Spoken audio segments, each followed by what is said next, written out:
Hello and welcome. I'm KJ and this is Swali. Welcome back again. You're listening to UnMaddening, where we unpack the madness of society, one clever word at a time. Very clever. The word of the day is intelligence. Oh, Definition of which is the general mental capacity to learn from experience, understand complex concepts, solve problems, and adapt to new situations. learning from experience. Is that something we're starting to fail on now? Not seeing as much of it around me. It encompasses logic, planning, self-awareness. Oh, that's shots fired. And the ability to apply acquired knowledge to navigate and manipulate one's environment effectively. Oh, well, the manipulation bit fits in. But, Manipulating learning? one's Yeah. environment. Applying the acquired knowledge might be I think that's where we fall short. bit of a stumbling block there. The core dimensions of intelligence, we have learning, so the capacity to acquire and retain new information. Reasoning, the ability to use logic, recognize patterns, and think abstractly. Problem solving, the application of knowledge to overcome obstacles and achieve goals. And adaptability, which is, I think, a very important part of intelligence. The capacity to modify behaviour in response to changing environments or new situations. And that means modifying your own behaviour, not manipulating the behaviour of everyone else around you. Yes, that's right. Just in case you were not sure there. The theoretical frameworks of intelligence. It says psychologists and cognitive scientists classify intelligence into distinct theories. We have general intelligence, which was proposed by Charles Spearman. This is the foundational concept that a single underlying mental capacity drives overall performance across various cognitive tasks. We've got multiple intelligences, proposed by Howard Gardner. This theory suggests human intelligence consists of multiple independent modalities, for example, linguistic, logical, mathematical, spatial, musical, and interpersonal. And then we have the triarch theory. I think I pronounced that incorrectly, proposed by Robert Sternberg. This model divides intelligence into three parts: analytical for problem solving, creative for the out-of-the-box thinking, and practical, street smarts, everyday adaptation. It's not a bad theory. Yes. We then have the related fields for intelligence. The term intelligence also has specific definitions depending on the context, and I think you might be understanding where this is going with your intelligence there, Smiles. ask Google. Artificial intelligence. The development of computer systems capable of performing tasks that typically require human cognition, such as visual perception, speech recognition, and decision making. And then we have government/military. Refers to gathered actionable information, concerning a country's adversaries, security, or strategic interests. So they're doing that one from before. We were just talking about manipulating other people's behaviours. Yes, that's right. Yeah. How about some synonyms for intelligence? The best synonyms vary by context, according to the interweb, ranging from general intellect and reasoning to specific forms of shrewdness, perception, and data gathering. And then our antonyms are stupidity and ignorance. Depending on the context, other strong opposites include foolishness, dullness, and just good old unintelligence. Right. So, current news in the world of intelligence. If you search it, you're welcome to do it yourself, as always. The first thing that comes up when I search the two words intelligence news is a Bangkok Post article. There were a bunch of articles on this same thing, including ABC, The Guardian, and Al Jazeera. The Bangkok Post headline is Pope urges disarming of artificial intelligence in major manifesto. Subheadings within that article include, what new forms of slavery does Pope Leo warn about in AI development? And how does Pope Leo's critique of just war theory challenge modern warfare justifications? And what public concerns are driving backlash against AI data centers in the US?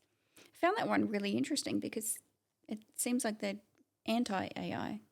It does sound like that. Yes. Sounds like they're worried about it being weaponized. Yeah, but those are the people that are writing the article. And the internet allows you to write the article, and it gave me that in my search. Anyone can write an article. Yeah, apparently. What else have we got in the news on intelligence? We have, for Australia, there is Australia's Independent Intelligence Review. It says Australia's most recent major intelligence overhaul is the 2024, it's probably still ongoing as we know, Independent Intelligence Review, which was released on March 21, 2025. The review issued 67 recommendations to enhance the 10 agencies comprising the national intelligence community, focusing on deeper government integration, capability upgrades, and workforce strategies. You're very like that. silent there. You're holding the recommendations.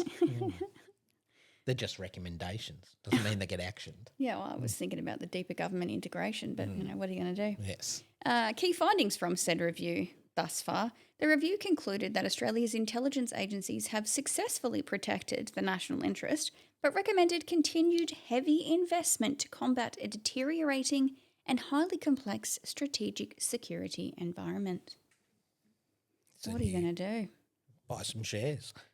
So the recommendations based on their findings were, there were 67 recommendations.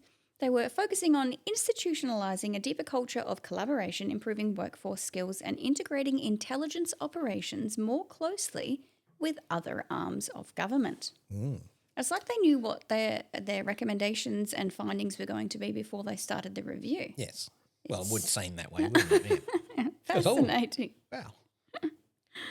This is what we're going to dear. recommend. Maybe they got AI to do it for them. Well, You probably. never know. I pivoted and I asked the Googleizer this question here. What is the state of intelligence in people generally in 2026? This is going to be terrible. Well, maybe. Maybe. It says in 2026, human intelligence is experiencing a fascinating shift defined by the stagnation of traditional abstract problem-solving IQ scores. This is called the Flynn effect in the developed world, and a growing reliance on AI for cognitive labour. Cognitive labour. So I can't think for myself. I'm just, cognitive labour, outsource. While the foundational literacy remains strong, sustained attention and deep critical thinking are challenged by digital habits. Yep. You just ask AI. Yeah. Just ask Google. Yeah. There is something called the reverse Flynn effect in developed nations. It says for over a century, average global intelligence test scores rose steadily.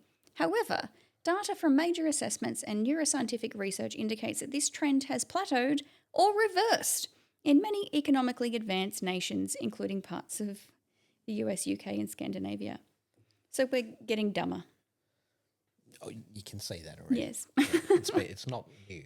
But they're agreeing with it. Yes. I mean, the more that you rely on this technology, the more that you're dumbing yourself down. And you're handing it over. You remember back in the day, you'd go and you wanted to know about something, you go open another book, go to the library, find some subject matter on what that is. Yeah. And you'd research it.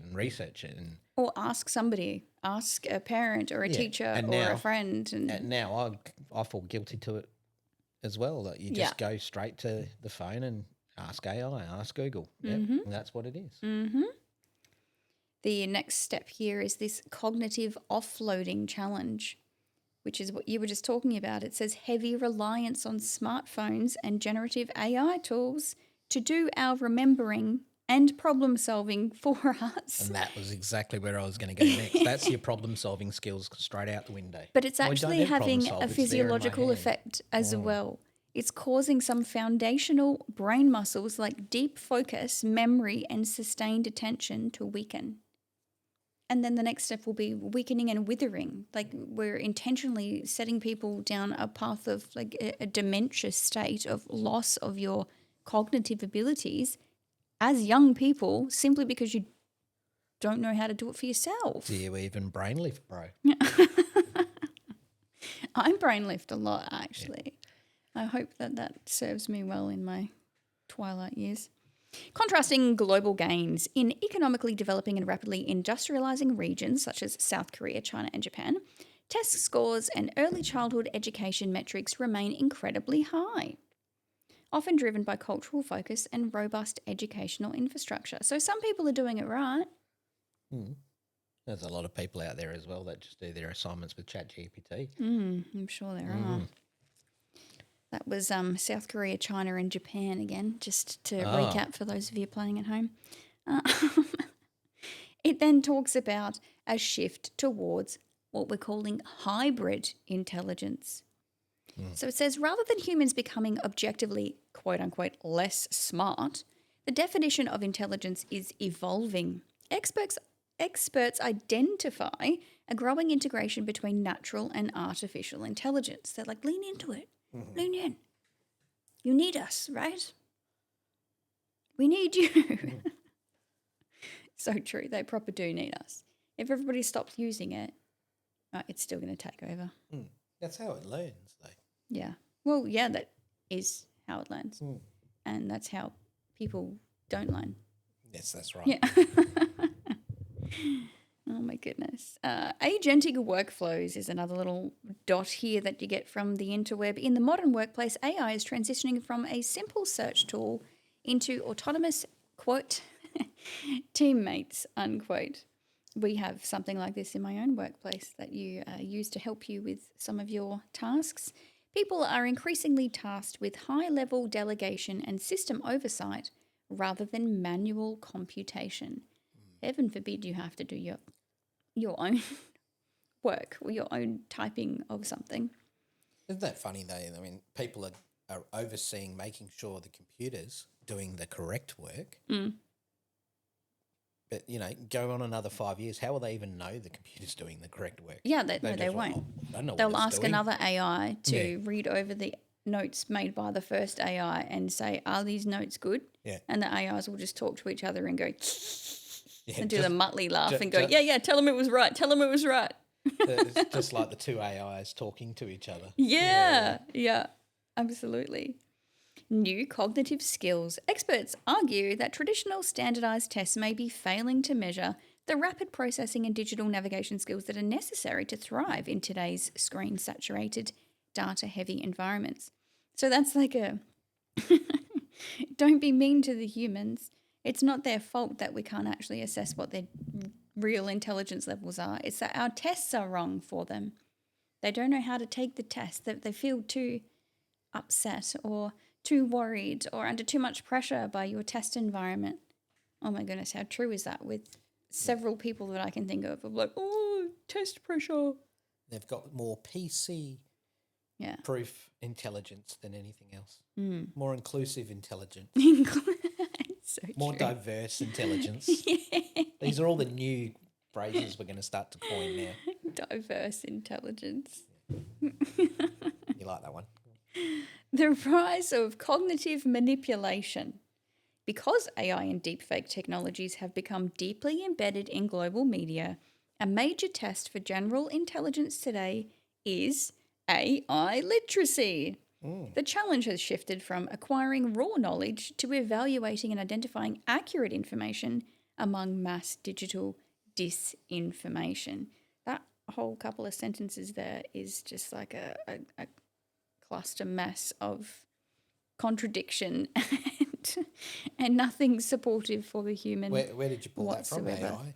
It's always just from searching on the internet. I ask the question and this is what gets spat back out of me. What are you going to do about it?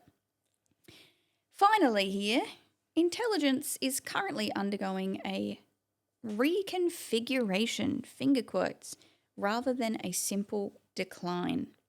We're reconfiguring our human intelligence Just via reset it and AI. To explore the current science of cognitive trends and data, you can read more via Psychology Today, etc. Or review global rankings. Yes. Ask an AI to tell you about whether or not this reconfiguration that we're undergoing is appropriate. What's the AI going to tell you? Of course it's appropriate. Yes. It's my job. Do it more. I'm really good at my job. Lean further into it. And it is good at its job. That's the problem. That's right. I was just thinking before how the people are now getting the AI to do the work. So basically they're going to be employees on their own self and you get another AI to fact check the AI. Now Now, is that going to be some workplace rivalry on, no, I'm better at this job than you are? Like the two Potentially. AIs having an argument. There could very well be, yeah. Fighting for the promotion. Well, yes, because when you have those sorts of, when you ask them an ethical question or something, they've been programmed with different levels of human response stuff, right? So definitely you could have one that is more combative, more KJ-like, and then one that's a little bit more rational, such as yourself, and they could get into a bit of a tiff over it. You're gonna have the AI work jerk. Yeah. Well, you just got me. Yeah. I've got a note here regarding something Google did a while ago, and I've written AI weaponized protective measures removed by Google equals Skynet times 1,000. That's a good one. Google quietly removed its ethical pledge against developing AI for weapons and surveillance in early Feb 25. The tech giant officially updated its AI principles, citing shifting geopolitical landscapes, global competition. Everybody wants to be ahead of everyone else, don't they? And the need to support national security for democratic governments. Some of the guidelines that were eliminated from the original 2018 framework. In that time, those 7 years that passed, a lot has happened in that AI world, obviously, in those 7 years. They removed some things, including promises not to pursue technologies that cause overall harm. They took that off. Weapons or directly injury facilitating technologies. Nah, don't need that. Don't need that clause. Surveillance systems that violate international norms. Nah, scrap it. Technologies that contravene widely accepted international laws and human rights. Nah. What do you want all those for? Nah, no need. No need. It's just wasting time. Gosh. They also overhauled their principles by removing language that explicitly prohibited building technologies for weapons, surveillance, and general harm. So that replaced the original 2018 policy. Yes. New focus, they've stated, is they shifted their framework to responsible AI, which executives argue allows the company to support government, military, and national security clients while attempting to align with international human rights laws. Yeah. Are we in the Matrix? We could be. We could be. I asked that too. We're in a diverse AI. An inclusive AI. You just, like, when you hear all these things, you go, oh my goodness, what is happening? I did ask the question, are we in the Matrix? The answer is, there is no I should do it in the voice. There is no scientific proof that we are living in a computer simulation. While the idea remains a popular thought experiment, often called the simulation hypothesis, physicists and philosophers have not found a way to verify it. Whether it is true or not, your daily life is the reality that matters most. What is the Matrix? How creepy is the answer? Yeah. But it's like whether it is true or not, like in the movie, what your is daily the life is the reality that matters most. Don't worry. If it is, just keep going. Just keep using AI. Keep doing it. And my mind makes it real. Oh, So, thank God I have God, and He's got this all sorted. yeah. My goodness. All right. A quick vintage culture appreciation for the oldies and the goodies out there. How far back are we going? Well, I was thinking about hypercolour shirts. Whoa, all the way back to the 80s. Yeah. Is it 80s? Late 80s? I mean, my parents Mid-late. certainly in the early 90s were wearing Yeah, those. I think and it's definitely an 80s. They still had some functionality to them with, like, apply the hand pressure and the heat would change the colour on the shirt. Does anybody else remember hypercolour shirts? Just my parentals? I had them. You had a hypercolour shirt? Yeah, what? I had it. What is this, Richie Rich over here? Yeah. Goodness Hypercolour. gracious. They were great, and you make patterns all over your shirt. Handprint patterns, but they're still patterns.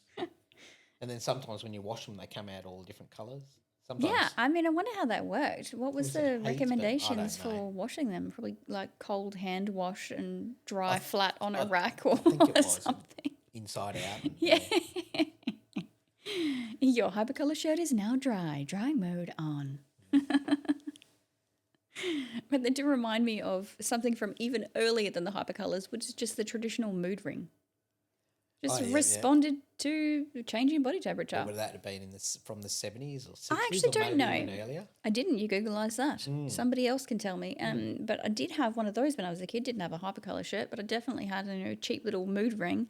And if I went to the supermarket with my mum, I would put my finger inside the freezer and change your mood just like that. Look, now I'm this mood, according to the little card color chart that came with it. How intelligent is that?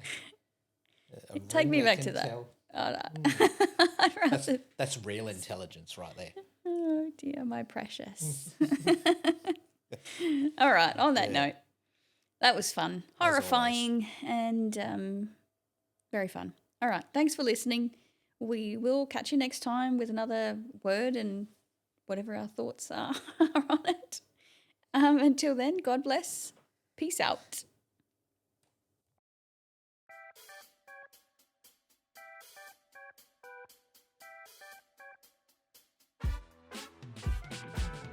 This content is for informational purposes only and should not be considered as professional advice. We're not scientists, robots, pastors, or politicians. You are not more likely to suck less or try harder having listened to these shenanigans.